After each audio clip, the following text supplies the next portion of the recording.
comprobé que no ocurra lo de la otra vez. Ya lo comprobé. Este, ahora sí no vuelvo a pasar. Entonces, voy a ver por acá. Lo comparto. Ahora sí lo ven, supongo. Entonces, vamos a empezar con el capítulo 8 de hoy, que es Pablo, teólogo y mártir. Voy a empezar por aquí. Ajá, está grabando. Este, ¿Qué tenemos para el día de hoy? Pues prácticamente este capítulo es la recta final de Pablo, eh, de los viajes misioneros y de la vida misma del apóstol, donde escribe sus últimas cartas y su carta magna, por así decirlo, que es Romanos.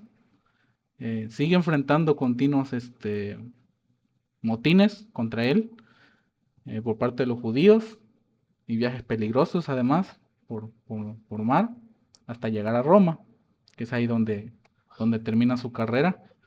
Este, sí lo liberaron después, pero después lo ejecutaron.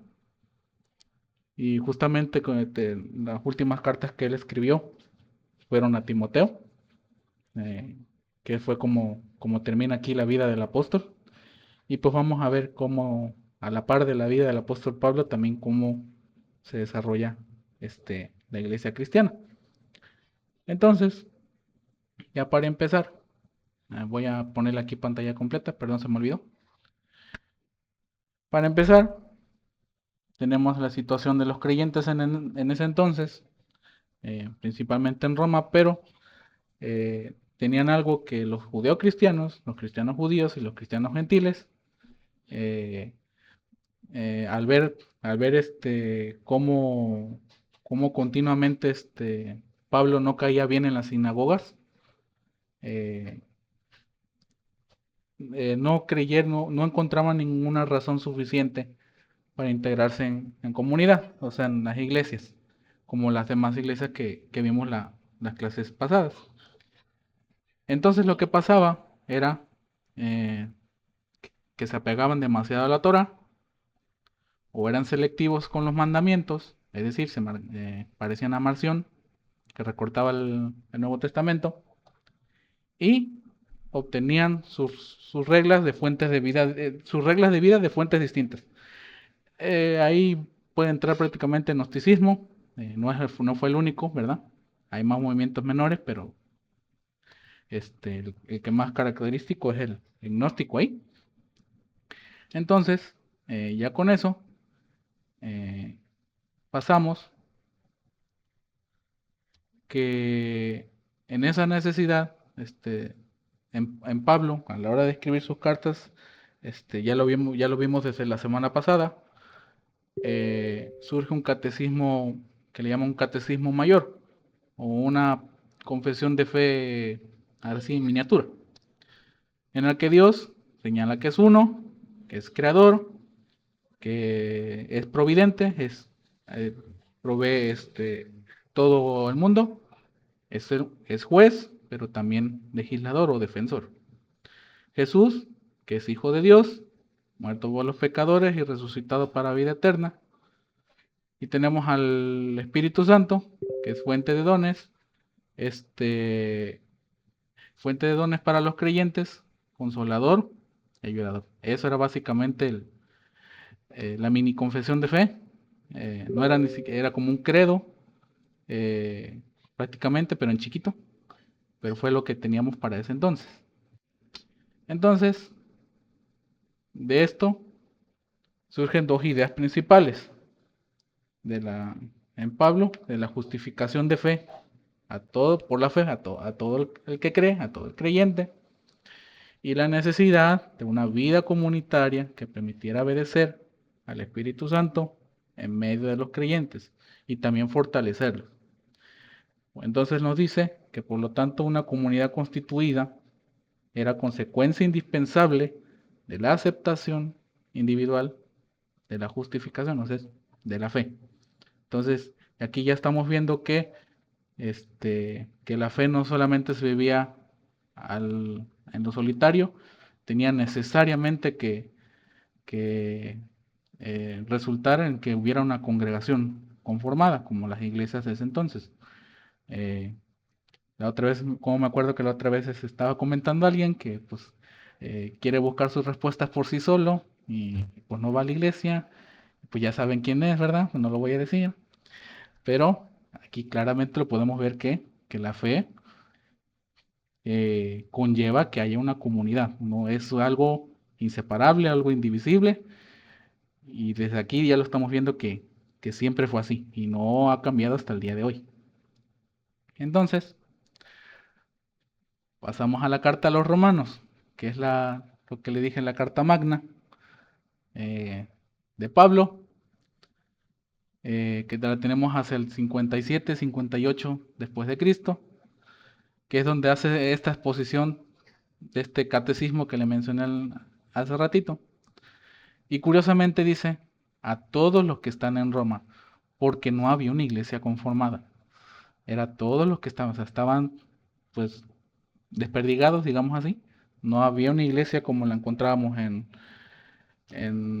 anteriores capítulos, pero había creyentes.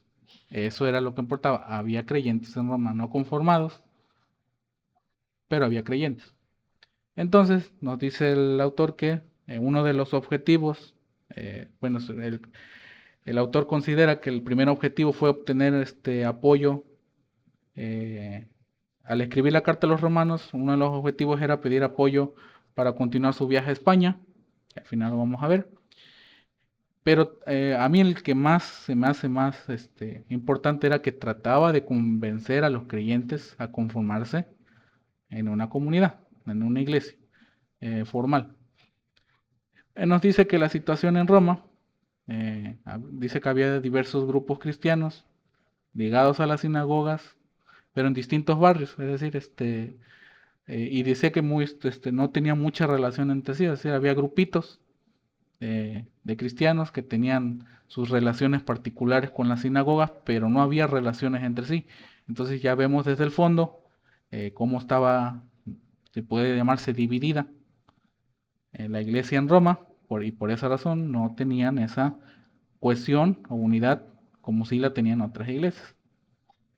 Entonces la carta a los romanos pues ha sido eh, muy importante. ¿Cuántos libros nos han escrito de romanos?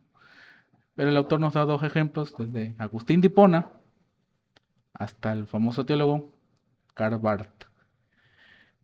Entonces pasamos a lo siguiente. ¿Qué pasa con la carta a los romanos? Curiosamente, Pablo eh, no toma lo que había predicado antes, no como lo que hizo en Atenas, no como lo que hizo después en Corintio, sino que empieza a desarrollar su pensamiento, empieza a desarrollar su teología en ciertas cuestiones y se apropia del Evangelio más que referirse al contenido. Es decir, empieza a desarrollar el pensamiento, por así decirlo, cristiano, como el libro de Justo González, así. El pensamiento cristiano, el desarrollo del pensamiento y eh, no nada más referirse al Evangelio. El objetivo, como le había dicho, era plasmar su pensamiento a través de la carta para conformar una iglesia cristiana en Roma.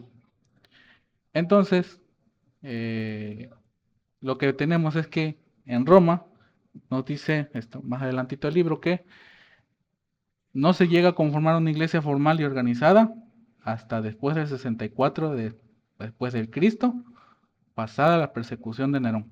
Es decir, prácticamente ya en la caída de Jerusalén, prácticamente, o en los inicios, porque la caída de Jerusalén no fue en un año para otro, tuvo, tuvo varios años. Entonces el 64 es cuando empezamos a ver en Roma una iglesia formal organizada, cosa que Pablo no vio, cosa que Pablo nunca pudo ver.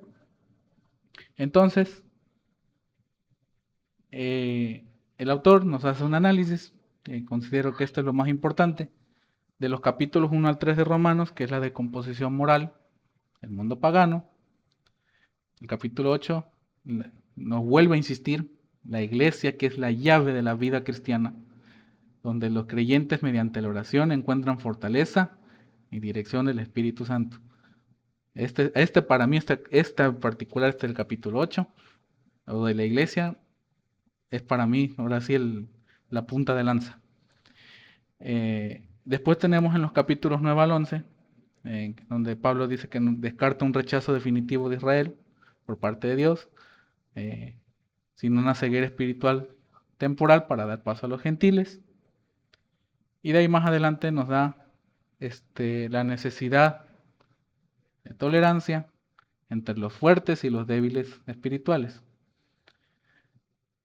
que tuvieran prácticas diferentes, donde los fuertes debían renunciar a prácticas que perturben en la conciencia de los débiles, sin que ninguno de los dos llegue a imponer sus convicciones o costumbres. Esto hasta el día de hoy es tema de mucho hablar, porque hay quienes consideran fuertes, pero no atienden al débil.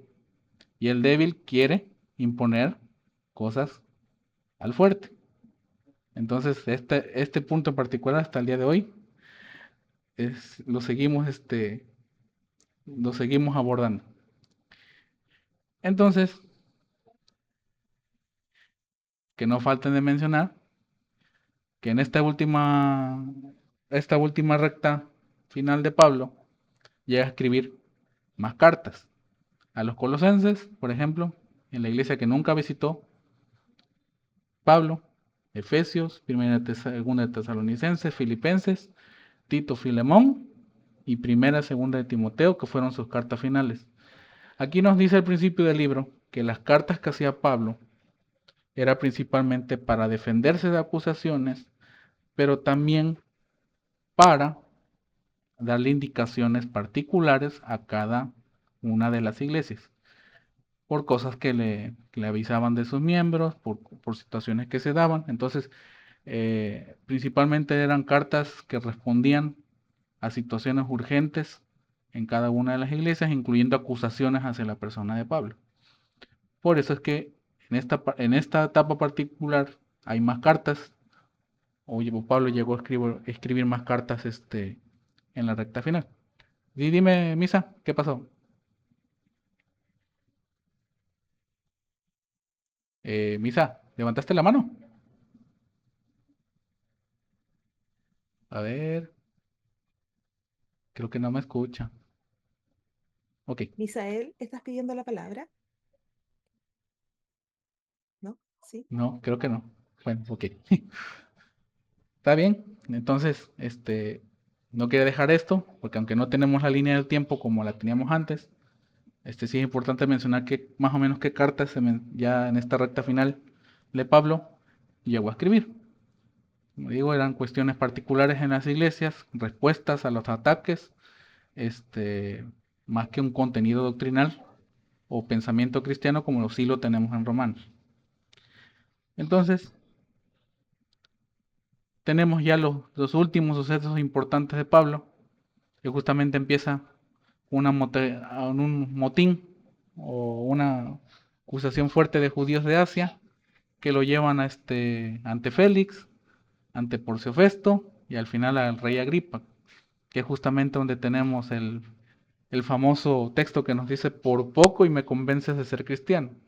Aunque hay una traducción alternativa que ese por lo cambia por con. Con poco me intentas convencer de ser cristiano. Entonces, cualquiera de las dos alternativas nos deja ver que eh, en este caso el rey Agripa, ya sea burlándose o, o tomándoselo en serio, por poco aceptó ser cristiano. Entonces, de ahí los eventos finales, tenemos el naufragio y la picadura de serpiente en la isla de Malta, el arresto en Roma y posterior liberación de Pablo, que fueron 2 años, según. Y de ahí tenemos la discusión, el posible paso de Pablo por España, en el 63 después de Cristo. Y aquí ahí está la discusión, porque en el libro teníamos para el autor francés, que no pudo haber sido posible, dado que como lo estaban arrestando los romanos a cada rato, pues no se le hizo posible, aparte el apoyo que esperaba de Roma no se dio, entonces para el autor no se dio, no pudo haber sido posible que llegara a España o Hispania, que es como se escribe. Y para otro autor, que aquí a alguien no le gusta mucho, es César Vidal, ¿verdad? Eh, se refiere lo que pasa es que el autor francés y César Vidal se refieren a la misma carta de Clemente. Este, uno considera que los límites de Occidente no significaba nada, eh, nada relevante, pero eh, el caso de César Vidal dice que los límites de Occidente, que son las palabras dicis, que es límite, si no me acuerdo, no, dicis es Occidente, y terma, que es límites, en su contexto indicaban la zona de España o Hispania, como se mencionaba anteriormente. Aparte, eh, ahí señala en el libro, y al final les digo cuál es. En el libro dice que también hay una mención en el canon Muratori del siglo segundo, cuando se refiere a Lucas, dice del viaje de Roma, el viaje de Pablo de Roma a Hispania.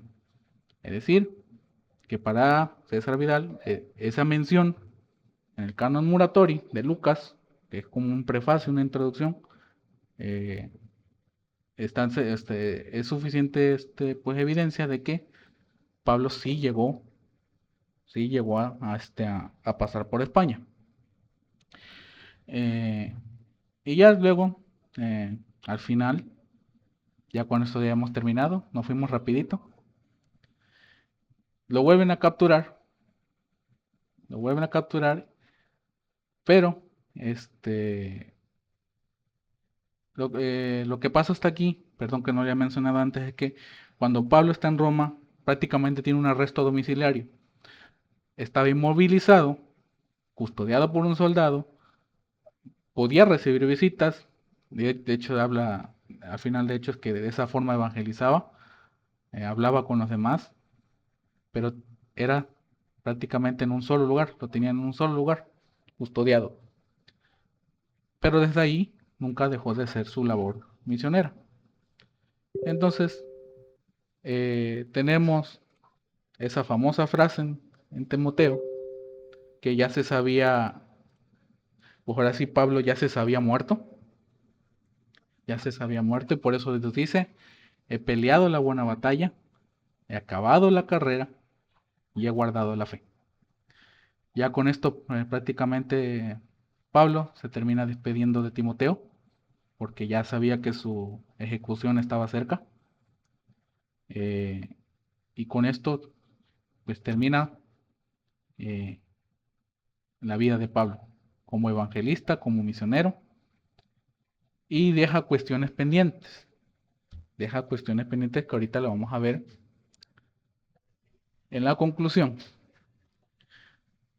Resulta que la muerte de Pablo, como decimos acá en México, pasó de noche.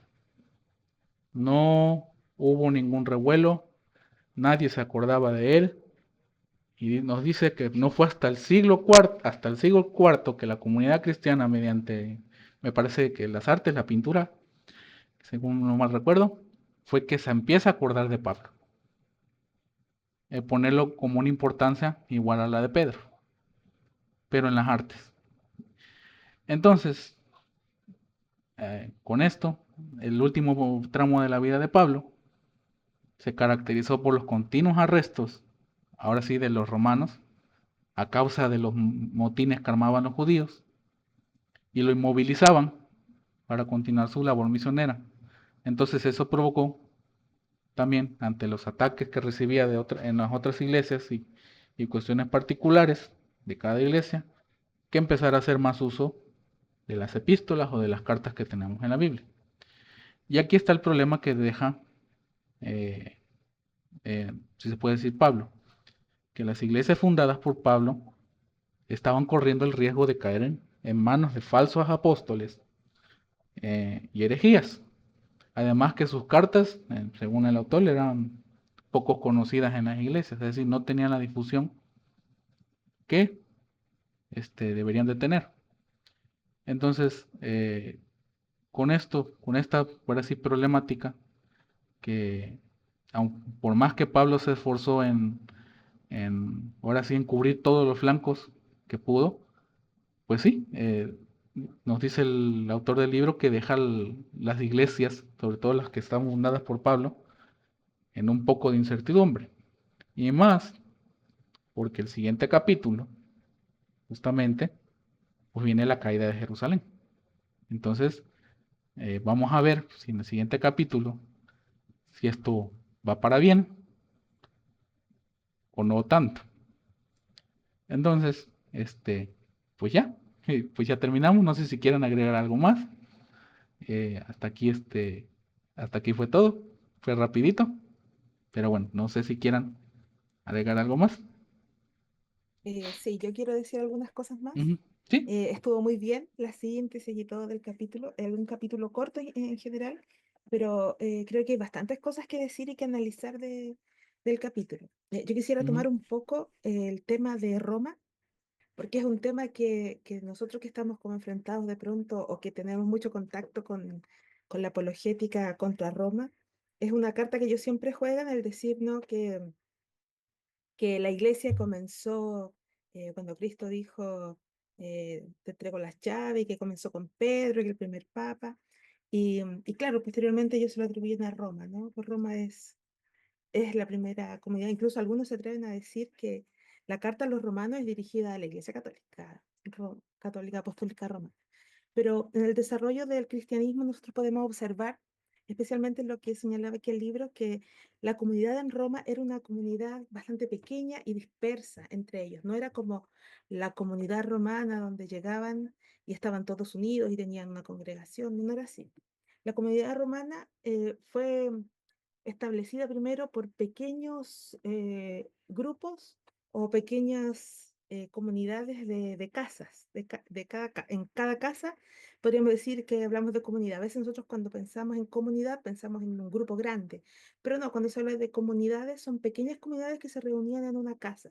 Recordemos que en estos años, estamos hablando alrededor del año 60, aún el cristianismo es una religión doméstica dentro del judaísmo.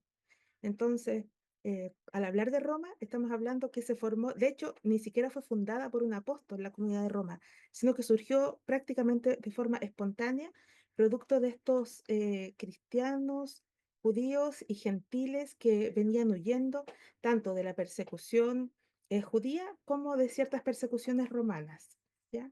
Que eran perseguidos y llegaron aquí a la capital, a Roma, la capital del imperio, y se asentaron allí. Y ellos traían el mensaje de Cristo. Así que no fue que Pedro o Pablo, ellos iniciaron esa comunidad, no, sino que Pablo, al saber que existían allí estas comunidades, él comenzó a hacerse como un poco cargo de ellos y trató de unirlas, que es lo que nos señala el libro. Trató de unir estas comunidades y de levantarlas en forma más unificada, porque como bien decía Luis, había este conflicto siempre entre los judíos, que lo vimos también en Jerusalén, había este conflicto un poco entre los judíos y los gentiles, ¿cierto? Que estaban ahí siempre en pugna, guardar la ley, no guardarla. Y es aquí en Roma donde comienzan las primeras separaciones más fuertes del judaísmo.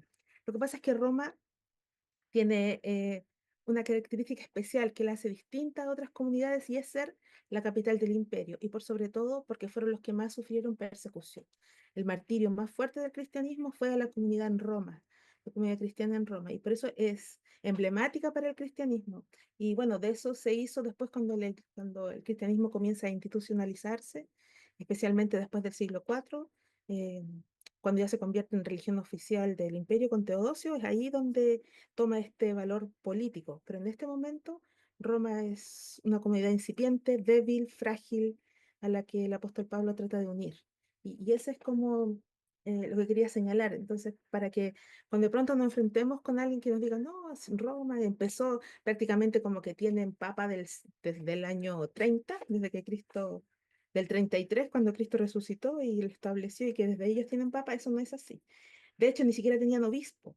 Ellos comenzaron a tener obispo en el siglo II. En este momento ellos solo tienen presbíteros. El presbítero en el tiempo, en el siglo I, un presbítero era un anciano, un pastor, podríamos decir, que era como un encargado del grupo. Ni siquiera tenía las mismas atribuciones que tiene hoy un pastor, sino que era simplemente un dirigente que se relacionaba con otras comunidades y que los dirigía. Y recordemos que la comunión que tenía o los, las ordenanzas que tenían las comunidades de tiempo era bien simple.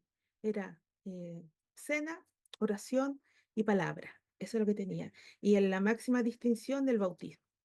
Entonces no tenían grandes ritos ni liturgias extensas, se reunía alrededor de una mesa, todos iguales, todos hermanos, y así compartían. Y por estas mismas disputas que tenían entre ellos es que Pablo trata de unificarlos, que lo logró en parte y no lo logró en otras partes.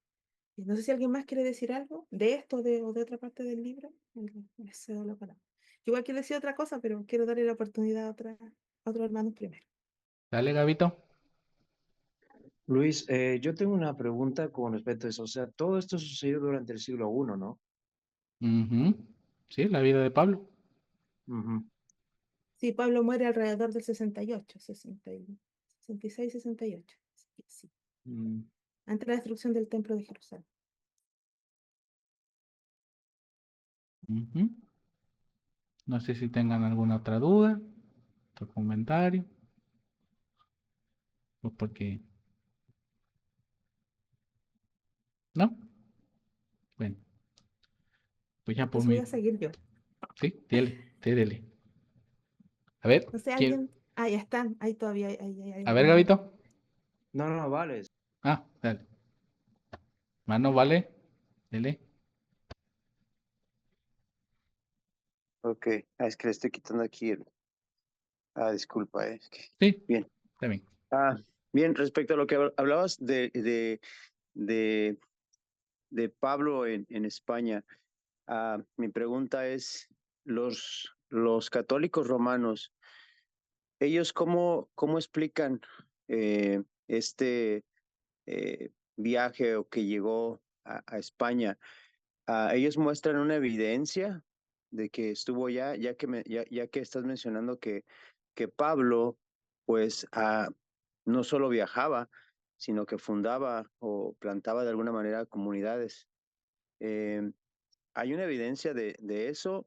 Y también, ¿cómo explican esto los católicos romanos? Mm, bueno, del viaje a España principalmente lo tenemos en la Biblia, porque sí lo dice, yo me acuerdo, dice España. Pero, bueno, de hecho me acuerdo que hay un lugar en España que se llama Santiago de Compostela, donde supuestamente el apóstol Santiago llegó ahí. Él sí dicen que llegó ahí. De hecho está enterrado según la tradición ahí. Pero de Pablo, eh, no sé, no sé, pues ellos para Pablo eh, sí pudo haber llegado a Tradición. España. Ujú. Claro, También por tradición. claro, sí. Claro, en Hechos se menciona que Pablo visitaría España. Se piensa que Hispania antes no es lo que nosotros, necesariamente lo que nosotros conocemos ahora como España. Hispania era un poco más grande. Entonces se piensa que Pablo llegó como ahí a los límites. Pero la tradición desde el catolicismo, o desde la misma tradición, no necesariamente el catolicismo romano, pero la tradición se afirma en Clemente y en Jerónimo para afirmar que Pablo viajó a España. Pero es una información tardía, así que es difícil de demostrar históricamente porque estamos hablando de Clemente de Roma, es como, bueno, Clemente de Roma no es tan tardío, Clemente de Roma es como principios del siglo II y más tardío sí es Jerónimo, que ya es siglo IV, que ellos son los que afirman que Pablo habría estado en España y que habría plantado iglesia en España, lo cual no se ha podido demostrar. En cambio, de Santiago, hay más evidencia más temprana. Santiago el apóstol, no Santiago el líder de Jerusalén. ¿Ya? El líder de Jerusalén es el hermano de Jesús y el que viajó a España sería el apóstol.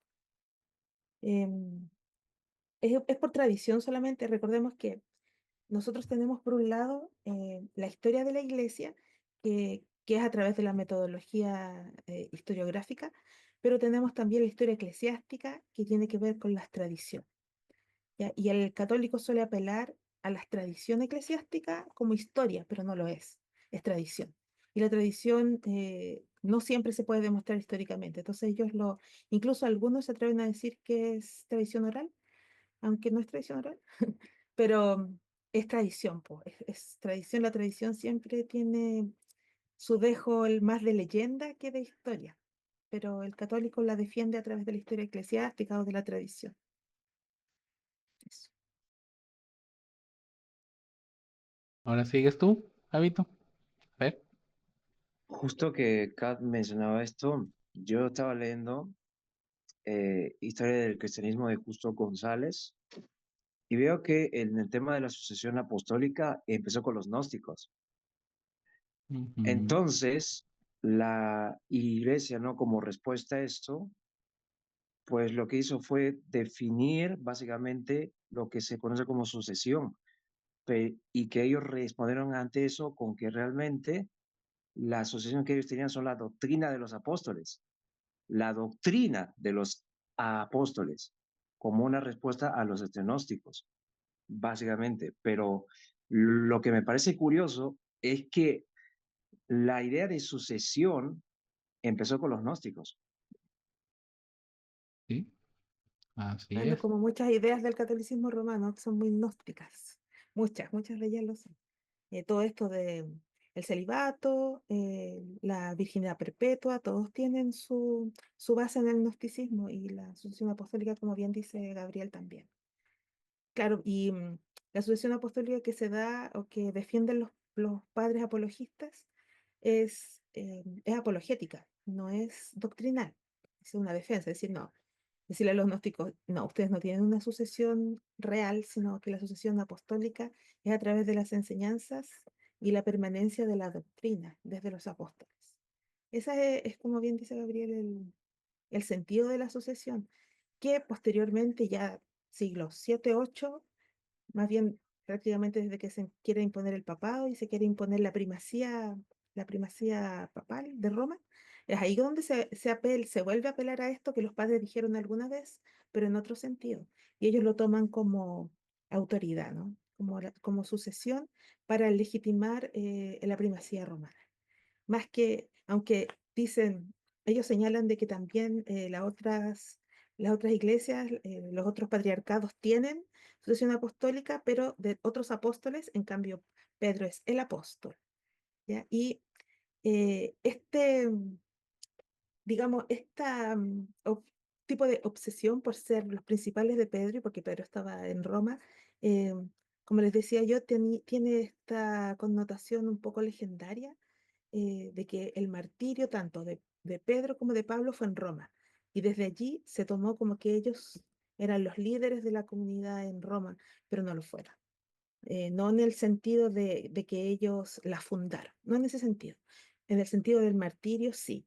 Sí, ellos sí, se podría decir que en ese sentido sí. Y que por eso también se guardó cierta dependencia o liderazgo de honor, cierta primacía de honor por esto y por el sufrimiento que tuvo la comunidad en Roma. O sea, nosotros, no por el rechazo al catolicismo romano, vamos a desconocer la importancia de la comunidad romana en años posteriores. No en el siglo I, pero sí en siglos posteriores, la comunidad de Roma, y luego cuando se formó en una iglesia, fue una sede importante para el cristianismo y para la expansión y desarrollo de este, por la estabilidad que le dio el imperio. Se pudo desarrollar mucho más que las otras comunidades. Pero en este momento que estamos viendo ahora en el libro, es como les decía, pues es una comunidad pequeña, débil, eh, armándose entre medio del martirio.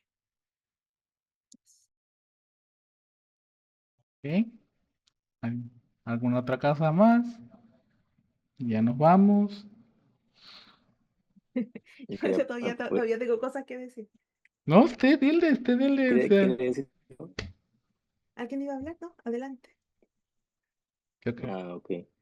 Nada, quizás es algo tonto, ¿no? Para los hermanos que no están estudiando, que a veces hay cosas muy pequeñas que en mi caso pasaron muy desapercibidamente, ¿no? A veces creemos que todas las cartas de Pablo eran de la prisión. Y la introducción de la Reina Valera de la que yo tengo, bueno, no, hay muchas, ¿no? Hay una introducción muy pequeña, tiene mucha información. Por ejemplo, si queremos saber cuáles son las cartas que escribió Pablo de la cárcel, ¿no? Que son 4, las cartas de la cautividad. Entonces, las introducciones de las Biblias a veces traen una introducción muy buena. Por ejemplo, también otra cosa que te da información es, bueno, aparte del libro, ¿no? Que estamos llevando a cabo. Por ejemplo, y te hablamos de que Roma, la iglesia de Roma no la fundó el apóstol Pablo. La iglesia de Colosenses también no la fundó él. Y desde ahí están estas cartas, pues, combatiendo, por ejemplo, la de Colosenses, combate un poquito el gnosticismo. Juan, ¿no? La primera carta de Juan también está combatiendo también a las mismas personas. Y nada más eso, que a veces es la intención de los libros te pueden un poquito más para entender la historia. Y excelente, Luis. Pues bueno, hermana acá pues ya es una profesional, ¿no? Gracias a todos. está bien. Una otra cosa más. Si usted tiene que hablar algo, hable, ¿eh? Yo quería hablar un poco del final, que a mí no me convenció tanto, el final del capítulo. Ujú. Esto de que las cartas, esto de que las enseñanzas paulinas o las cartas quedaron como un poco perdidas, como dice el autor, o que tuvo un poco de fracaso. No estoy tan de acuerdo. Sí es cierto que a la muerte de Pablo, como luego vino toda la revuelta judía, la guerra ahí con los romanos, la destrucción del templo, es cierto que ahí en este periodo se pierde un poco las enseñanzas paulinas como tal, pero es un periodo corto, porque antes que termine el siglo I, las cartas paulinas tomaron un valor importante para el cristianismo. De hecho, las cartas paulinas son de los primeros libros o cartas del Nuevo Testamento que comienzan a reconocerse con esta atribución autoritativa al nivel de las escrituras. Y lo hace el mismo apóstol Pedro en su escrito, reconociéndolo. Por lo tanto, aun cuando el corpus paulino se demoró en completarse, como corpus, ¿no? Como un libro completo con todas las cartas, pero sin embargo, las diferentes comunidades comenzaron a compartir tempranamente las cartas de Pablo. Yo diría que fue alrededor de 10 o 15 años en que se diluyó un poco sus enseñanzas, pero producto de la revuelta. Pero posteriormente se toma aún más énfasis eh, las cartas paulinas como escritura con Marción. Si ustedes más o menos saben la historia de Marción, Marción es un hereje gnóstico, ¿cierto? Que no era cualquier hijo de vecino que se levantó y quiso hacer algo, sino Marción era una persona influyente, muy acaudalada.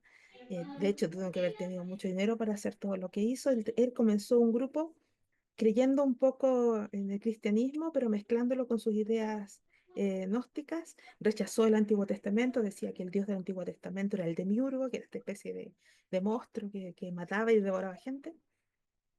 Y empezó él a juntar, a hacer un tipo de canon. El primer canon fue por Marción. Y Marción reconoce las cartas paulinas como inspiradas y él toma solo algunas, no todas tampoco, algunas cartas paulinas donde Pablo habla principalmente del amor, de amar al prójimo, de la unidad.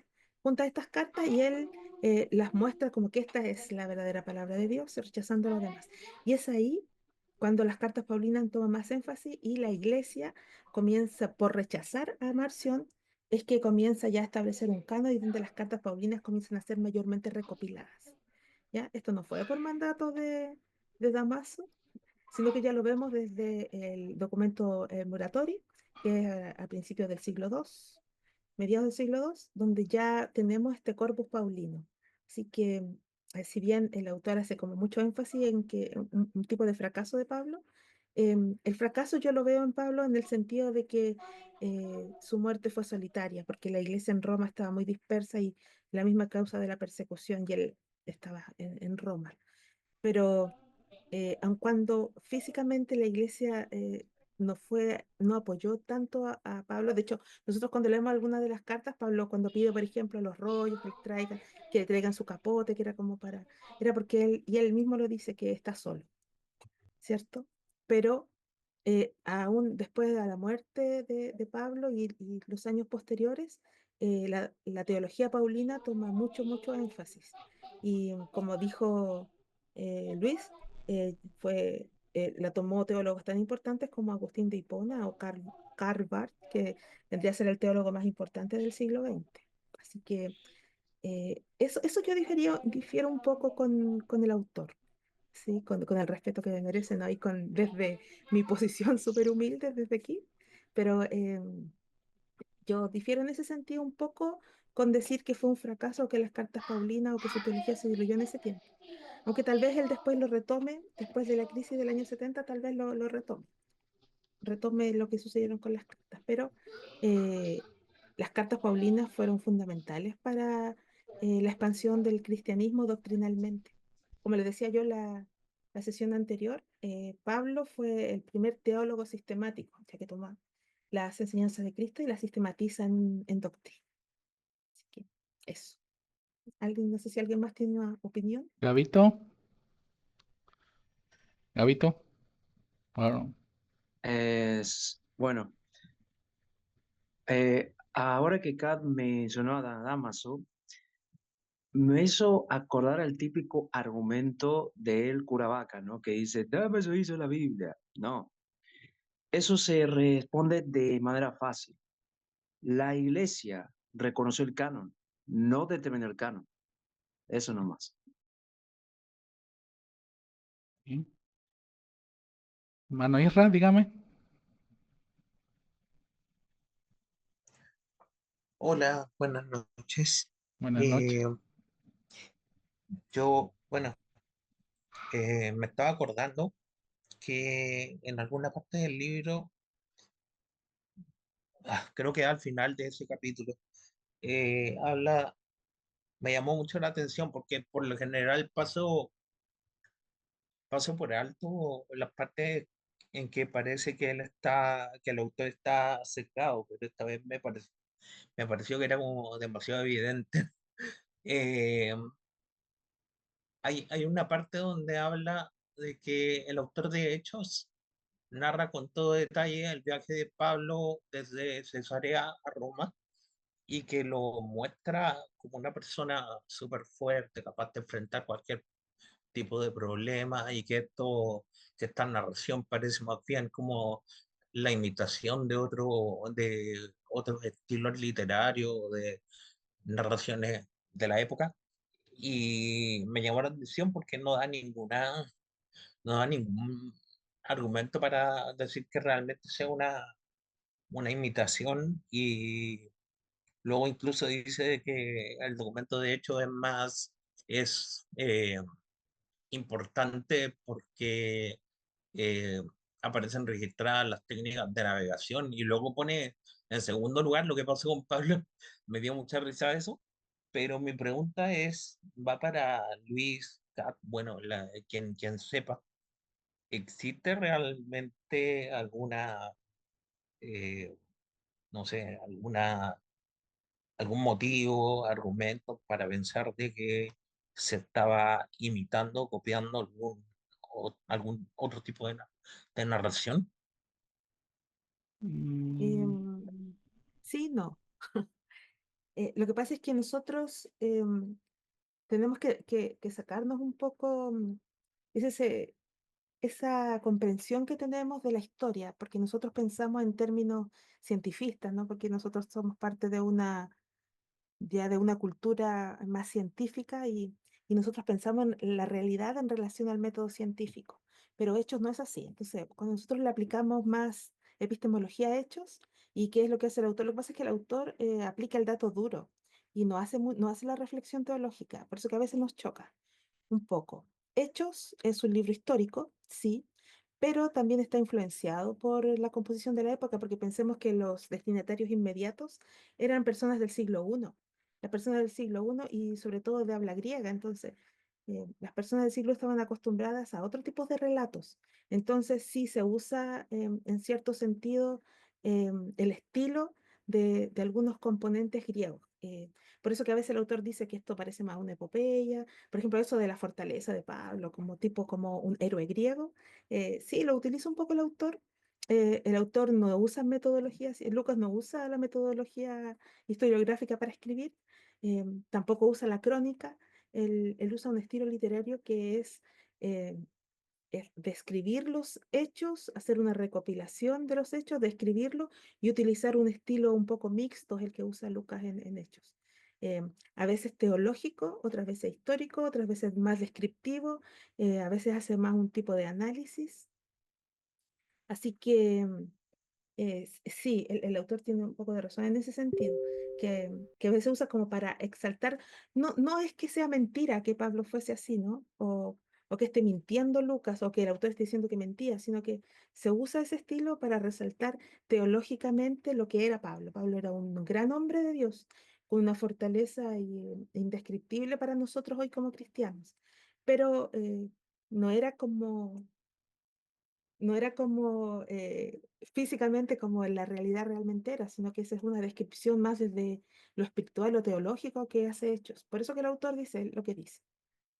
Así que en ese sentido, sí, yo sé que choca un poco porque para nosotros Pablo es más importante que las cartas de navegación o el estilo de navegación, pero siempre que tenemos que pensar que este libro, como trabaja desde la crítica histórica y es un libro que aplica mucho la crítica literaria también, nos habla así. Por eso dice lo que dice, el dato más duro. No sé si te convence mi explicación, Israel. ¿Satisface? Sí, sí, solo que no era que me chocara en ese sentido, sino que hubiese preferido que el autor por lo menos diera algún ejemplo, así como de está imitando tal o cual cosa. Sentí que fue como muy, no, esto es una imitación, y fue. Como que me hubiese gustado un poquito más de información.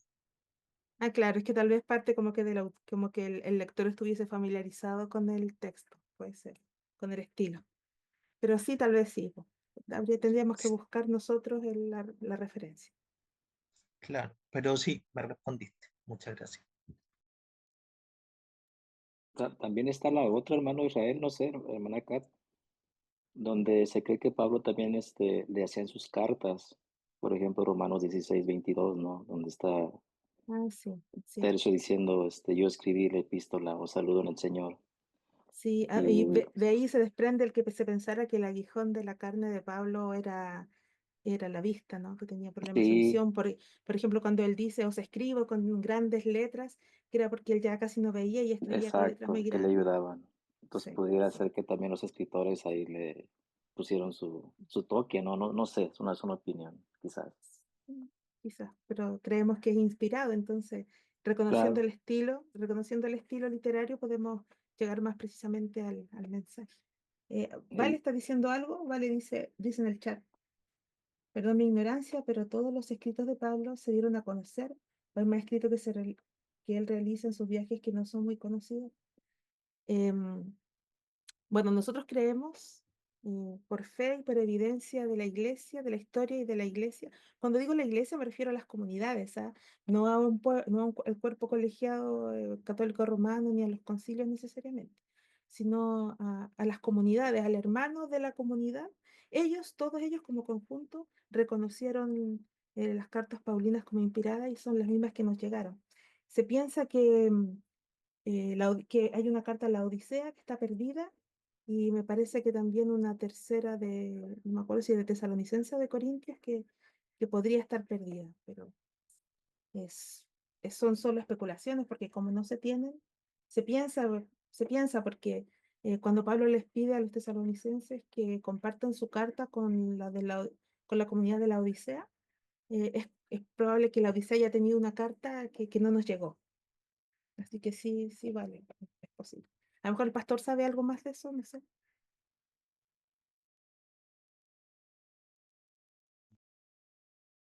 Bueno,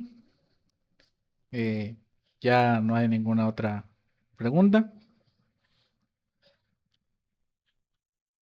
Ninguna, ni algo que quieran aportar. Digo, Y la comida. ahorita, espérese. Sí, gracias, Eh, hermano. Yo lo Va muy último que bien. quiero decir es en relación a la muerte de Pablo. La Biblia no nos dice cómo murió Pablo, pero la tradición nos dice que él murió decapitado. La decapitación era la condena a muerte común para los ciudadanos romanos, y Pablo lo era. Así que él murió decapitado, eh, y viejo y solo. Es triste el final de Pablo en ese sentido, que fue de bendición para tantas personas se convirtieron con él, que marcó un antes y un después del cristianismo y de su expansión, pero murió solo y decapitado. Eh, un hombre de Dios, eh, que fue un ciudadano de tres mundos, ¿no? Judío por nacimiento, bueno, judío por linaje, fariseo por religión, por siguiente, culturalmente griego y políticamente por nacimiento romano. Este es Pablo, y en él se conjuga todo lo que el cristianismo fue en los primeros siglos, un cristianismo universal. Pablo es un hombre universal, el mensaje de Cristo fue un mensaje universal, y podemos verlo tan claramente expresado en Pablo porque tenemos la trascendencia desde el judaísmo con todo el Antiguo Testamento, los profetas, los patriarcas, los profetas, ¿cierto? Los escritos, la poesía como los salmos, como Eclesiastés, como Cantares, hasta llegar a las escrituras griegas que se reflejan muy bien en Pablo, y hasta hacer esta separación definitiva del cristianismo, este despegue del judaísmo que lo vemos en Pablo.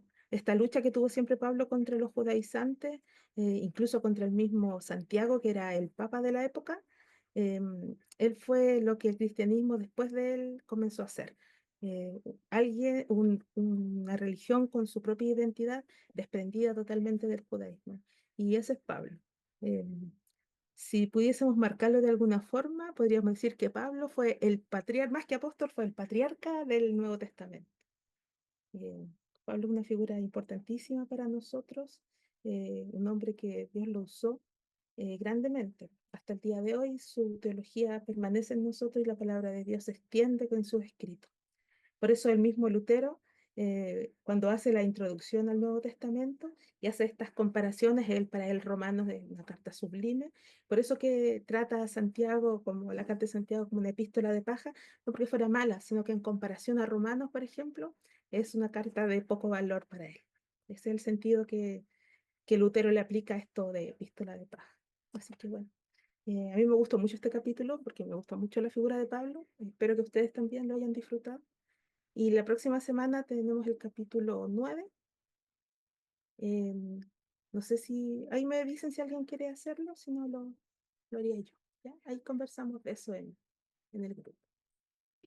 ¿Alguien más Está quiere bien. decir algo? ¿Preguntas o algo? ¿Ya no? ¿Gabito? ¿No? Creo que solo una última cosa. El martirio de Pablo nos enseña algo, ¿no? Básicamente estuvo dispuesto a dejarlo todo por causa de Cristo. Y no se avergonzó en testificar el evangelio, si eso le costaba básicamente ser rechazado por los judíos e incluso también las burlas de los filósofos que son los estoicos y los epicúreos. Eso es, o sea, es un gran ejemplo de fe que no debemos olvidar eso. Así es. También.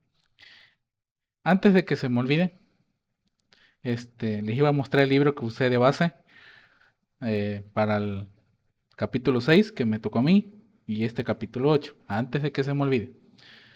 ¿Por qué? Porque ese libro, al menos para mí, fue de bastante ayuda. Y aquí lo tienen. Este mero. Yo tengo Es que los... Vidal es tu favorito, Luis. No, fíjese que no. Fíjese que no. ¿No? No, no, no. O sea, pero yo he leído el de Más que un rabino, ¿Ya? el de Apóstol, que es este, el de los primeros cristianos, y ya tiene otro de Pedro. Son 4. Ya. Pero en particular, si me ponen en un ranking los 4, les digo que este es el primer lugar. Este. O sea, por el material y el seguimiento que le da a los viajes de Pablo. Y aporta, la verdad que sí, que sí aporta. eh, de los, de los 4, incluso de los primeros cristianos, lo único que tiene al final es lo de la escatología, que es pues, particularmente interesante, pero en particular este libro es el que usé para como libro de soporte aparte del libro que estamos llevando ahorita, Ya. por si lo quieren leer aparte. Ujú. Sí, claro, siempre interesante leer. A mí no me gusta tanto Vidal, pero le reconozco a Vidal que él tiene este estilo histórico más descriptivo que lo hace Sí. entretenido, que es entretenido en ese sentido. Que como que va Ujú. describiendo bien los viajes, el estilo que él tiene es así. Porque claro, él es historiador. Ujú. Sí, sí, la Sí. verdad es bueno por ese punto. Digo, pues, si quieren usar ese libro de soporte con el que estamos leyendo ahorita, en cuanto a Pablo se refiere, eh, a menos que haya otra recomendación, es yo creo que es el mejorcito que hay, la verdad. Entonces, Gracias, Luis. Gracias por tu recomendación. Sí. ya, si no hay nada que agregar, pues ya nos vamos. Y ahorita le paso la comida al hermano Isra, porque ya me está pidiendo a gritos. Pues nada, esto fue todo por mi parte. Gracias a todos por participar. Pues Dios los bendiga y pues ya nos retiramos, cada quien a casita. Bien, saludos Buenas a noches. todos, bendiciones. Gracias, Luis, Ujú. por tu aporte de hoy día. Estuvo muy bueno, la síntesis estuvo muy bien. Así que Sí, sí, sí. gracias. Y gracias Sí. a todos por participar. Bendiciones. Nos vemos. Bendiciones a todos. Felicidades, Luis. Muchas gracias, Sí, Luis. de Muchas Gracias a gracias, nada, todos. Carlos. Gracias, Luis. nada, de nada. Hasta luego. Hasta luego. Chau, chau.